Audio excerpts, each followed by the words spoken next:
What up, it's Dane. In this video I'm going to be telling you how to get shredded. Okay, so welcome to the shredding diet plan backed by science. After watching this video, you'll know how to get shredded, but you just got to put the work in. Okay, well, before I show you the meals, I must begin to explain this first. 3 things need to take place.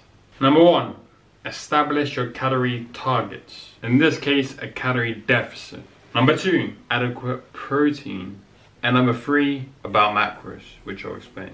So we all know that to lose fat, a calorie deficit is needed. It basically means consuming less energy than you're taking in.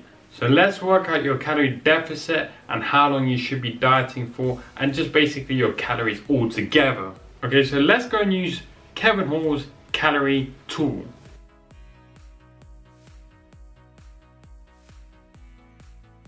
If you don't want to use that method, here's an alternative method. If you're a male, do 15 times your body weight in pounds, and if you're a female, do 14 times your body weight in pounds. Now you got that number, minus by 500 or even 300. Okay, so now that I've told you the calorie deficit, the good old shit, let me tell you how much weight loss you should be aiming for in order to retain your lean muscle mass. I'm pretty sure that's everyone's goal, so let's get it. I suggest if you really want to maintain that lean muscle mass, start off with 0.7% and just maintain that shit. That said though, obviously in extreme cases, if you're overweight, if you're obese, you're gonna start off with like 1 to 1.5% because you have a lot of weight to lose. For anyone under about or 12% and under, 0.7 is the goal.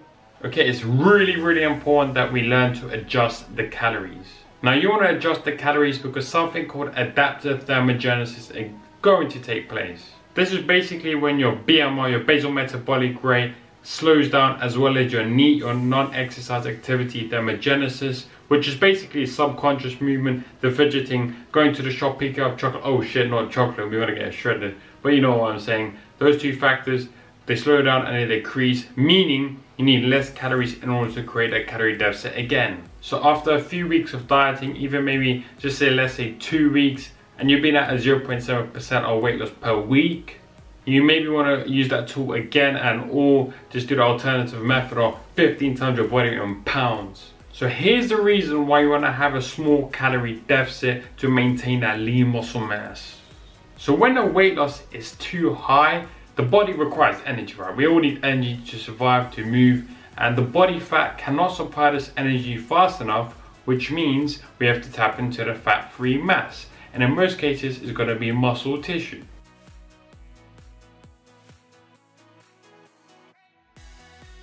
Now, if you think about it logically as well, there's a reason why bodybuilders, professional bodybuilders that have the best bodies in the world, there's a reason why they do it slower and not faster.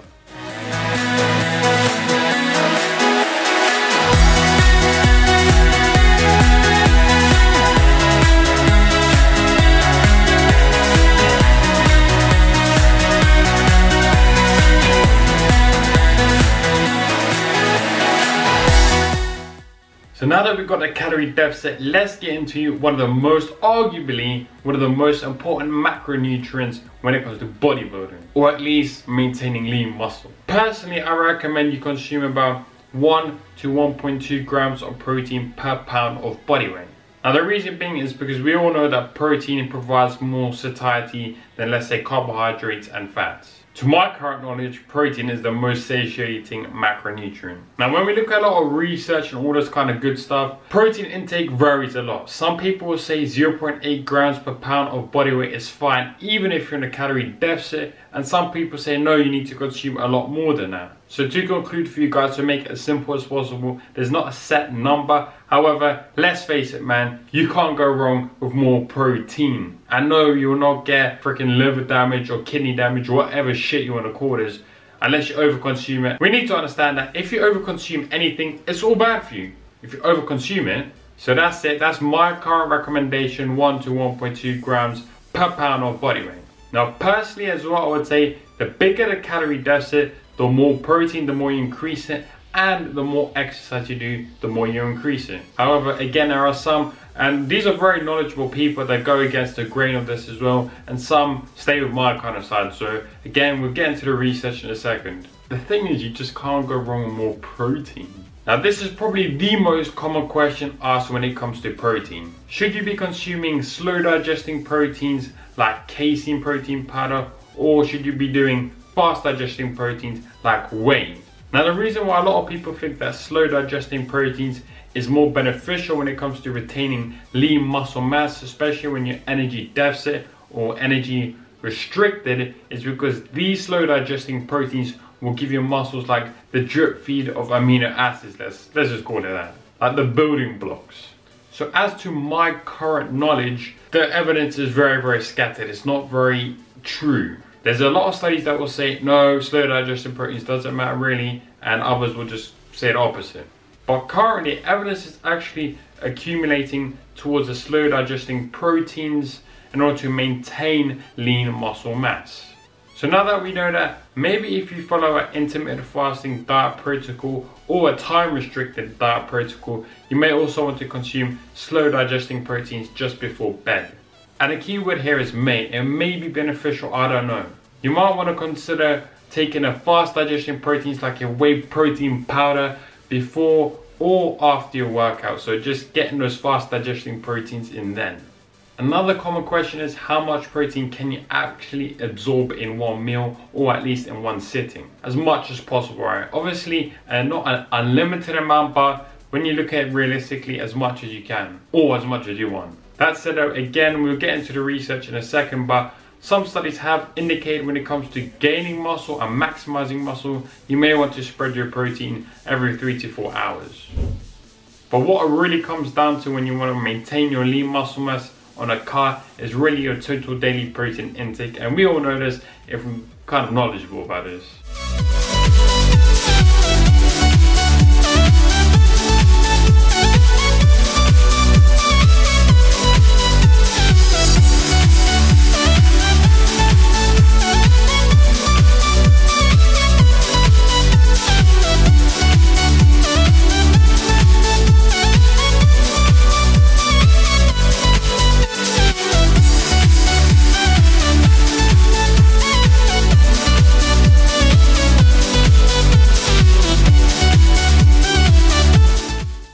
Okay, so let's begin talking about the carbs and the fats. So I'm going to give you a little tip, man. A lot of people overcomplicate this way too much.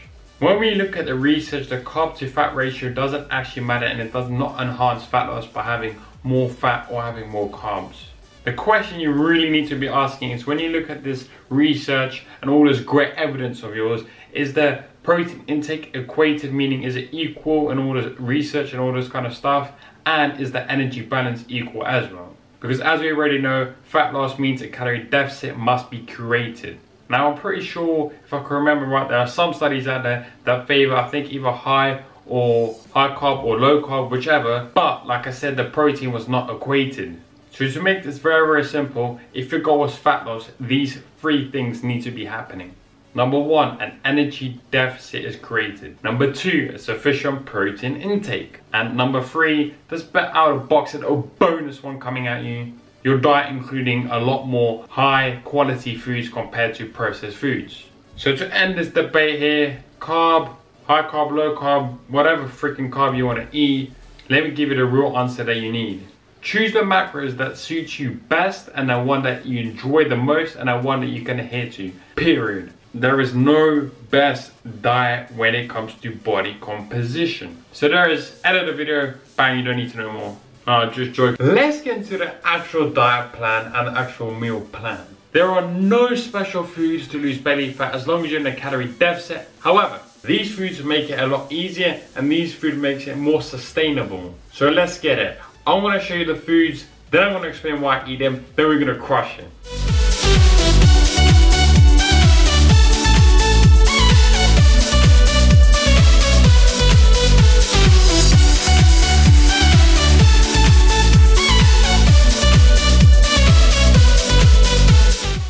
Alright, so as you can see, I have some eggs. The eggs are always in the diet, good source of protein and fat. I had some steak there. I don't consume that too much because it's too much money, but anyway, and some chicken as well. That's always in the diet. Let's face it, without that chicken in the diet, man, it would have been a shit diet. Then I had some fish as well, just some white fish, cheap white fish. 2 packs of those is about 600 calories and about 140 grams of protein. And then to add to that, more dairy, I had some low-fat cottage cheese. To be honest, I don't buy that shit too much because it tastes absolutely horse shit on its own. And also some quark, which is real good. That's basically some spoonable soft cheese. Now, as you can see, I also had some turkey mince, and I bought it because it was cheaper. But the reason I don't consume too much of it, and just mince in general, is because it has some fat in it. And of course, everything else has fat in it. But just for me, it doesn't fill me up enough. It doesn't provide a lot of satiety compared to the calorie amount, as in chicken does.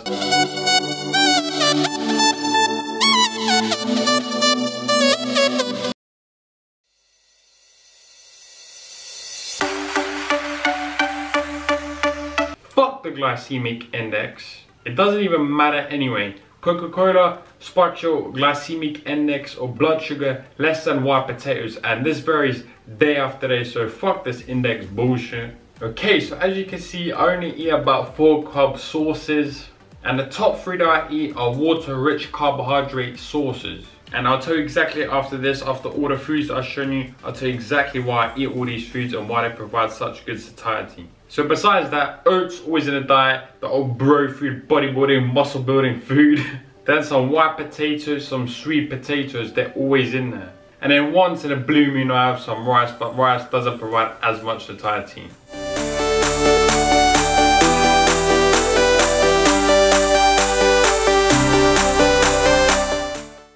Again, not too many fat sources or different types of them even.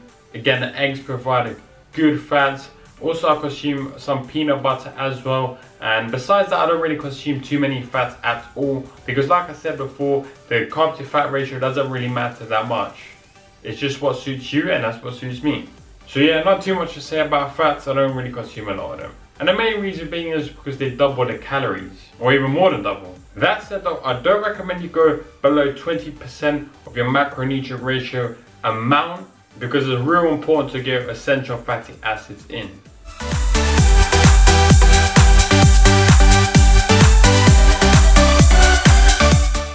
So as you can see, man, I consume a lot of fruits.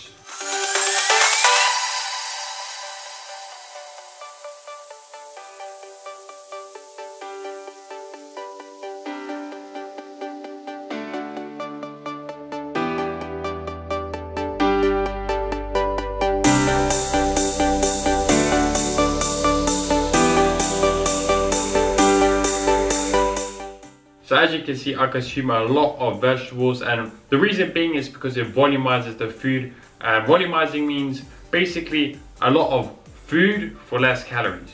Now, I don't want to go too much into detail about every single fruit and veg, or veg in this case. I'm just going to tell you, eat the vegetables that you like. I had the good old bro bodybuilding broccoli in there because I like it.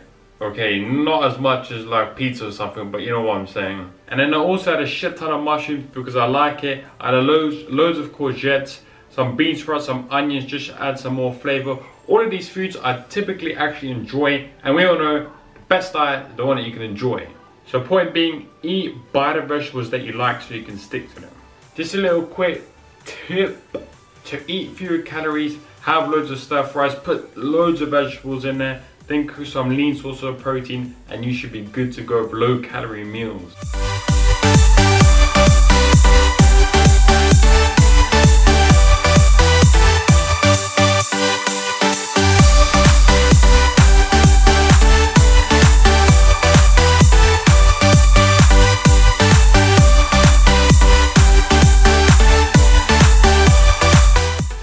Okay, so let's get into more advanced stuff, more of the science on how to get shredded easier than most people do. So let's get it. So let's start off with the selector problem. So first of all, we need to be able to choose one option. Second of all, we need to be able to choose the best option. And third, we need to be able to select decisively. Now, selection is a function that takes place in the brain in the basal ganglia. Okay, I'm not going to get way too in depth in this, so I'm going to try and keep this as simple as possible for you to understand. So within the basal ganglia is called a striatum. I think that's how you say it, striatum, whatever. Now basically the striatum receives incoming bids, so like the signal. Like on eBay and all those kind of auction sites, you know what I'm saying? Basically, the basal ganglia is the bouncer. It decides what you want to eat. Okay, so let's say you haven't eaten in a while. Now your body needs this energy. Step number 1 is to select your motivation for this food, and the ventral striatum is responsible for this action. Step number 2, other option generators activate in the cerebral cortex. This is basically the making a food plan and an eating plan and how to get this shit. The cerebral cortex is basically responsible for the advanced thinking. Okay, so we need to understand that behaviors are performed due to cascading competitions that are happening. For example, the strength of each bet is determined by these 3 factors. Number 1 is your experience, your past experiences. Number 2 is your internal cues. And number 3 is your external cues. Now, if this is getting all too advanced for you, don't worry, just stick with me here. And it's basically going to come down to how to get shredded easier in a less stressful way. So now that we know those 3 factors determine the bid, the strongest bid wins. Now let me use an example so you can understand this very clearly. For example, let's say you're hungry, so being hungry is the motivation. Now the cognition could be something like cooking the food at home, a restaurant, whatever. But in this case, let's call it a fast food restaurant. And number 3 is basically the action that you're taking altogether. Are you going by car? Are you walking? That's basically called a motor, like motor learning. So now that I've told you that, let me bring it full circle. So number 1 is that we're hungry. Now we're hungry, we're going to get food. So number 2 is the cognition. Now, if cooking food takes a long period of time, we're going to choose the fast food restaurant or the pizza man, whatever. Now, number 3 is pedaling. How are we going to get there? We're going to go by bike. Are we walking? The fastest way to get there. Now, as you may know already, the convenience is going to win. So whichever one's easiest, the one that we're going to pick, more likely that's going to be the strongest bid. So now we have a bit more detail on how this works, on why we pick the food that we eat. And let me explain more about this so you know how to get shredded easier. So let's begin to talk about dopamine. So dopamine is a chemical messenger. Now again, don't get all freaked out about these complicated names. I'm going to make this simple for you to understand, just like I did before. High dopamine levels makes the basal ganglia more sensitive to these incoming bids that I'm talking about. And vice versa, lower dopamine levels, you know what I'm saying, leads to less activity. So here's the big one. High levels of dopamine cause abnormal behavior and activity, basically leading to, quote, addiction. Or should I say addictive behavior. Now, just to keep you on track again, when you eat junk food or any high palatable food, high calorie food like pizza, chocolates, your dopamine spikes. And now again, relating this to being shredded, when something good happens, your brain responds by increasing the likelihood of doing it again. For example, let's say you've taken like crack cocaine, pornography, all this kind of sex, all this kind of stuff that leads to pleasure, you increase the likelihood of doing it again and again. Dopamine is highly reinforcing. Going against the contrary of what most people think dopamine is a pleasure chemical, which is not. As we may know that when we work out, endorphins are released. Now endorphins are responsible for the pleasure. So the more calorie dense a particular food is, the more reinforcing it becomes. Calorie density is basically how many calories per unit. For example, a slice of pizza is, let's say, 600 calories, whereas a slice of celery that's even bigger is like 10 calories or 1 calorie. The pizza's more calorie dense. The calories drive flavors, sights, sounds, locations, you name it, all of these preferences. Hey man, we've been wired evolutionary to value high calorie foods. It's not your fault for binging out every single weekend.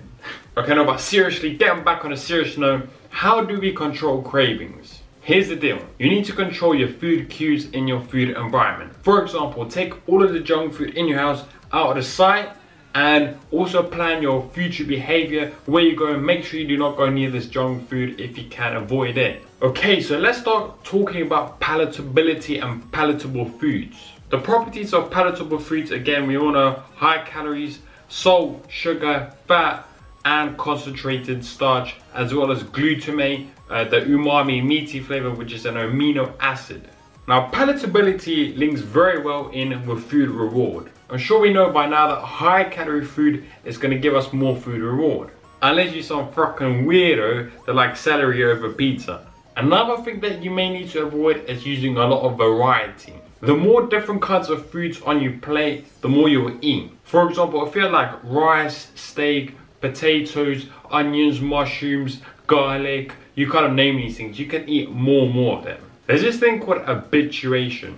Now when you eat the same food, you kind of get bored of it and you kind of feel a lot more fuller than if you have a lot of variety, you still have room, quote unquote room, to eat more of that food. So as you could probably guess by now, the combination of fat and sugar is completely deadly to the food reward system. And this tip is coming from the side.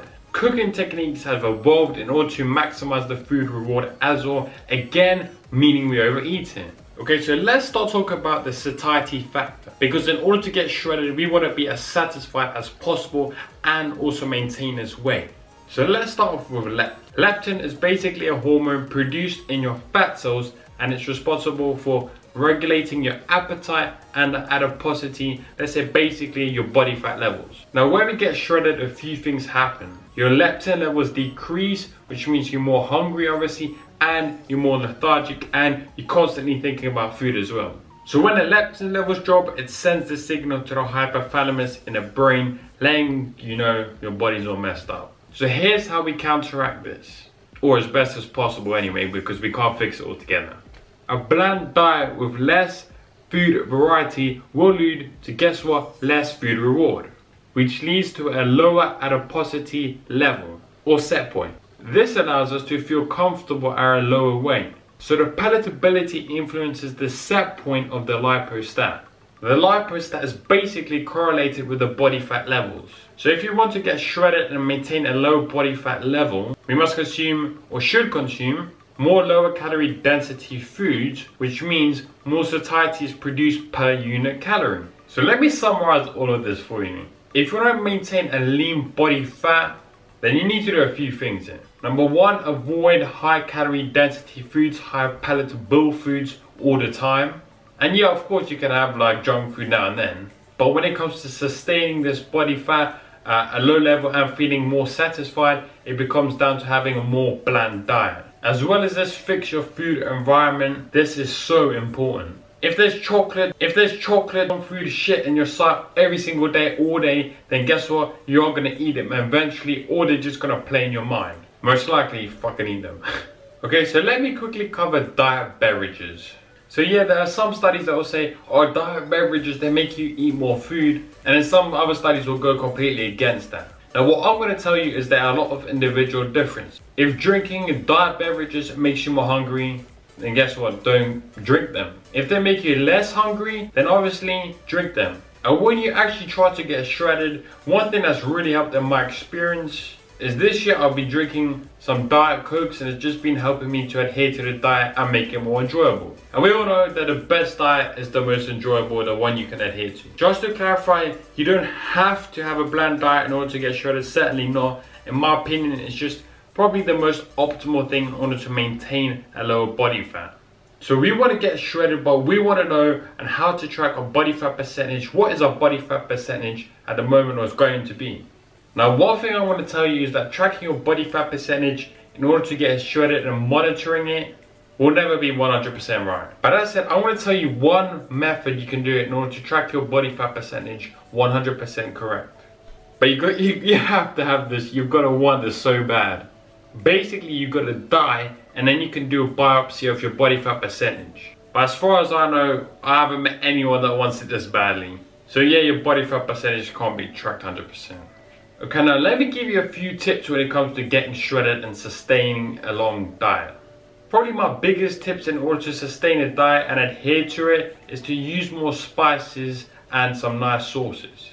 Now I know I've said have a bland diet, it provides more satiety, sure it does, but you've got to kind of have some enjoyability, that's even a word, in order to stick to it. So for that reason, spice it up, use some sauces. And in this case, a lot of low calorie sauces. Okay, so we're coming towards the end of the video. So I know a lot of people, when they want to get shredded, they want to worry about meal timing and meal frequency. Now I know I've spoken about before in a protein intake bit about meal frequency, but let me just clarify this ground up. When it comes to meal timing and meal frequency, it really doesn't play a large part in losing fat. or maintaining muscle. As long as you hit your calorie deficit and your total daily protein intake, you should be good to go. And one little more bonus thing in order to get shredded, and I know this is a shredding diet plan, but I have to throw this in there. I know a lot of people ask me about cardio, what type, so this will be 2 seconds of your time. It doesn't matter if you do cardio fasted or unfasted. It doesn't matter if you do high intensity or low intensity, as long as your work volume is equated. So there it is, just do the damn cardio.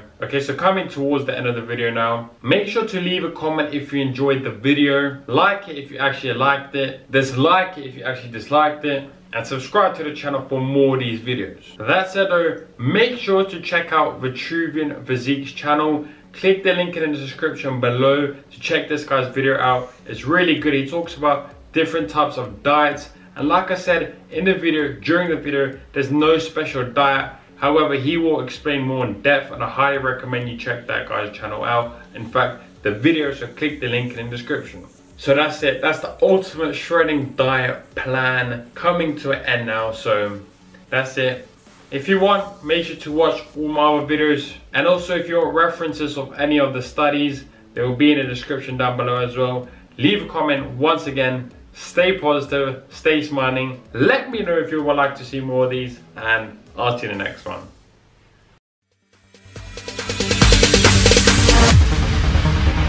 No, there ain't no stopping us.